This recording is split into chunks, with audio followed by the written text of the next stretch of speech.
Hello welcome back to my channel. ചേച്ചിയുടെ നാട്ടിൽ ഉത്സവം കൂടാൻ പോയാലോ?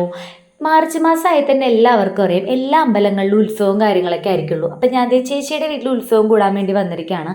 അവിടുത്തെ പരിപാടികളൊക്കെ അടിപൊളിയായിരുന്നു കേട്ടോ. കുറേ നാൾക്ക് ശേഷമാണ് ഉത്സവം ഞാനിങ്ങനെ എൻജോയ് ചെയ്ത് ആഘോഷിക്കുന്നത്. പിന്നെ നമ്മൾ അവിടെ അവരുടെ കസിൻസും കാര്യങ്ങളൊക്കെ ആയിട്ട് കുറേ നേരം വർത്താനം പറഞ്ഞിരുന്നായിരുന്നു. പിന്നെ ചുണ്ണൂന് വിശക്കണം എന്ന് പറഞ്ഞപ്പോഴത്തേക്കും അവിടെ ബാക്കിൽ അന്നദാനം കൊടുക്കുന്നുണ്ടായിരുന്നു. അപ്പം നമ്മൾ അവിടെ പോയി അവന് ഫുഡും കാര്യങ്ങളൊക്കെ വാങ്ങിച്ചു കൊടുത്തായിരുന്നു. ആ കൂട്ടത്തിൽ നമ്മളെല്ലാവരും കുറച്ച് ചോറ് വെച്ചിട്ട് കഴിച്ചായിരുന്നു കേട്ടോ. പിന്നെ അവനാണെന്നുണ്ടെങ്കിൽ അവിടെ കൂടി നടക്കാൻ വേണ്ടിയിട്ട് ഭയങ്കര ബഹളമായിരുന്നുള്ളൂ. ഇപ്പോഴായി പിന്നെ ചുണ്ണൂനെ പിടിച്ചാൽ കിട്ടാറില്ല, വഴുതി ഓടലാണ്. നമ്മളെ കൈയൊക്കെ തട്ടി മാറ്റിയാണ് ഓടുന്നത്. അവനെ പിടിക്കുന്ന സമയത്ത് എൻ്റെ കയ്യെന്ന് പറഞ്ഞ് കരയാറാണ്.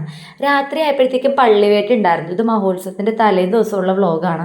അപ്പോൾ പള്ളിവേട്ട നിങ്ങൾ എല്ലാവരും കണ്ടിട്ടുണ്ടോ എന്ന് എനിക്കറിയില്ല. ഞാൻ കൊച്ചുനാൾ മുതലേ അച്ഛൻ പറഞ്ഞെന്നാണ് ഈ സംഭവത്തിൻ്റെ കഥയും കാര്യങ്ങളൊക്കെ അറിഞ്ഞത്. അപ്പോൾ അന്ന് മുതൽ എനിക്കിഷ്ടമാണ്.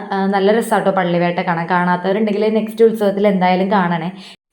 പിന്നെ നമ്മൾ എപ്പോഴത്തെയും പോലെ ഒരു ഐസ്ക്രീം വെച്ചിട്ട് വാങ്ങിച്ചിട്ടുണ്ടായിരുന്നു.